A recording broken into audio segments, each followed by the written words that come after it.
Labas vakaras, jūsų dėmesiui pirmadienio žinių laida. Marijampolės ir Norvegijos Lions klubai kalėdinėmis dovanomis ir vaišėmis pradžiugino 59 marijampoliečių šeimas. Rotary klubas Marijampolės ligoniniai padovanojo įrangos už 40 000 litų. Išrinkti jaunieji Marijampolės dainininkai, atstovausintys savivaldybei zoninėme dainų dainelės etape.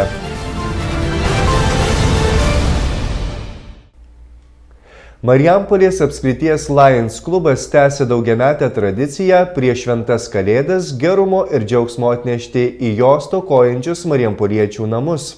Marijampoliečiai kartu su bičiuliais iš Norvegijos surengė kalėdinį gerumo traukinį ir kalėdinėmis dovanomis ir vaišėmis pradžiugino 59 marijampoliečių šeimas.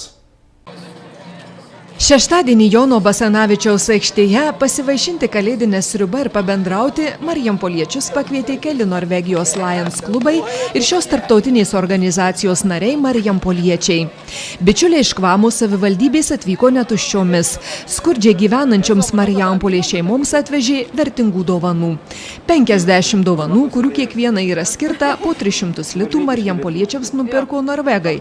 Dar 9 tokias pačias po vieną į kiekvieną savivaldybės seniūniją skyrė Marijampolės Lions klubo nariai. Šeimas, kurioms labiausiai reikia paramos, išrinko seniūnijų seniūnai ir socialiniai darbuotojai. Padarom šventę žmonėms, kurie galbūt to ir nesitikėjo. Ši iniciatyva buvo Norvegų siūlė, bet visas komplektavimas, visas vargas, visas darbas mūsų. Matom labai daug žmonių, kurie yra, mes taip gal vulgarai pasakysiu, jie yra ištvirkinti tos labdaros. Per daug tos labdaros, per daug socialinių, piktnaudžiavimų socialinė pagalba yra. Todėl šitos šeimos buvo specialiai atrinktos, tos, kurios niekad nieko negavę, niekad nieko neprašo ir jiems bus staigmena. Norvegijos Lions klubų misijos paremti skurdžiau gyvenančius marijampoliečius iniciatorius ir vienas aktyviausių su Marijampole susigiminiavusios Norvegijos Kvamų savivaldybės Lions klubo narių yra Agnaras Hoiseteris.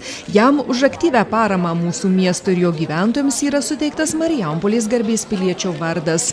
Agnaras Hoiseteris į Marijampolę su paramos ir labdaros misijomis atvyksta keletą kartų per metus.